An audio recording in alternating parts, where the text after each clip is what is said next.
Now with us, we're going to have the elected by 72% of the population in Palm Beach County, Sheryl Steckler, the office, and she's going to tell a little bit about what's been going on and what needs to be done. Sure. Thank you.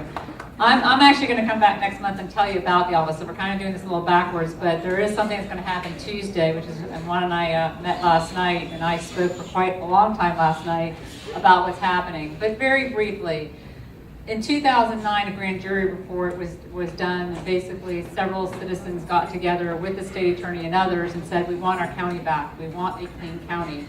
And in 2010, when the grand jury finally came out, it was discovered that this county needed ethics. It needed an ethics reform. It needed a change of culture. And as a result of that, the Commission of Ethics and the Inspector General's office then came to life. Our office actually opened in June of 2010.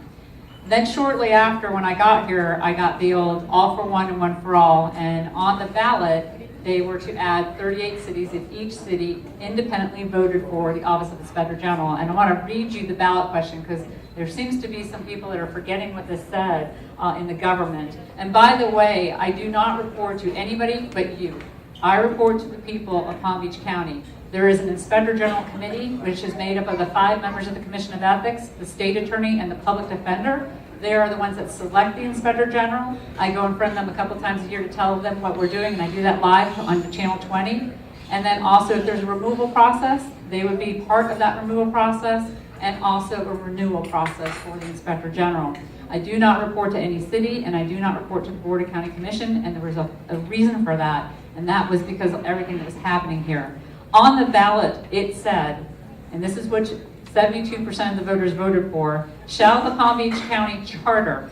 This means it's in the charter, and that the only way it can come out of the charter is if you, the people, want it out.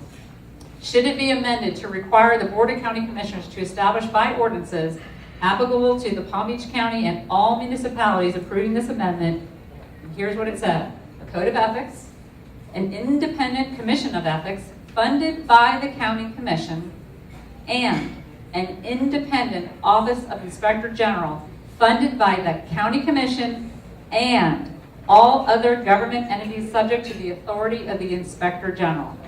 What has happened since that time, when the cities came on board, is right when they got billed, 14, originally 15, now 14, filed suit that it is a double taxation, they shouldn't have to pay for it. So the cities and the counties have been at war since November of 2011. While the mediation, everything was going on, nothing happened, except for some things happened to my office. We were chopped at the knees by the funding because the county said we're only going to pay our fair share, we're not going to pay the city's share.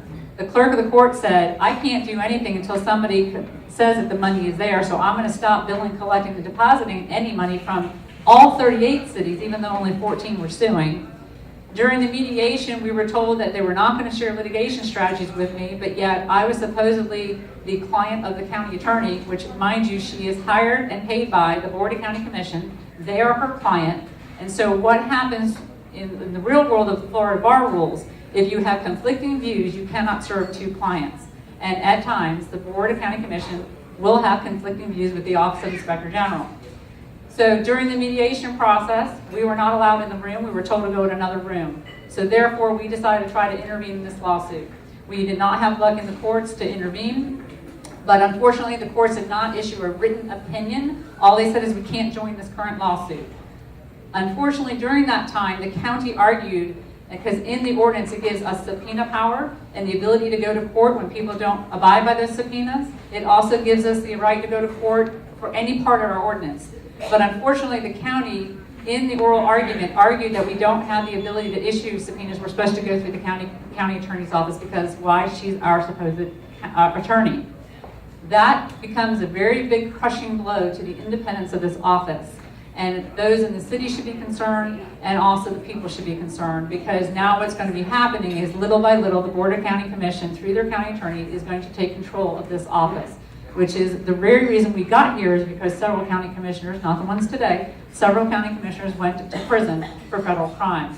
So on Tuesday, I don't know if anybody heard and has been watching the news, but last Tuesday, out of nowhere, the county administrator announced that there was a settlement offer. And by the way, I was supposed to know about that because that's the requirements of the Florida Bar for the county attorney, to which I did not. which proves again on why she is not working on our behalf. Unfortunately, we don't really know what it is because the county attorney said it's not an offer, an official offer. The county administrator said there was an offer. So now it's going in front of the board on Tuesday as a supposed ask for direction. And in that, it basically is the exact same proposal that happened last year that fortunately the board at the time voted 7-0 no, but it basically crucifies the office. It takes away pretty much all of its funding. And this time, according to a letter by the city attorney that's leading the lawsuit, Mr. Weissman added that we should get rid of our audit. And if anybody knows anything about Inspector General, we have two arms. We have an audit arm and an investigative arm.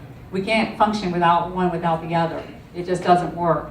And so that proposal is going forward at 10 o'clock on Tuesday, and we left some brochures and stuff out about our office and about that particular item to whether or not to take that settlement agreement. The county has now come forward saying they're not agreeing, they're not going to recommend it, but there is definitely a power struggle going on. It's concerning for you, the people, because you voted for an independent office not to be controlled by the board. But you need to get engaged. If you truly wanted this office to be independent and not be, at the realm of the Board of County Commission, you need to speak up because this really is your town, and we cannot operate if we've got to go through the county attorney to do our job, and she determines what we will and won't investigate when we need subpoenas. That's going to be a problem. And so just get engaged, pay attention and see what's happening because your vote matters. You are the ones that make the difference. And again, I'm going to come back next month and tell you all the good stuff we're doing. I've left my website. There's a ton of information. And if anybody's lawyers, all the litigation's up there. You can find some interest in that. Questions real quick. Pregunta. Hable ahora, que lleva siempre. Well, I will be back next month to talk more about the office.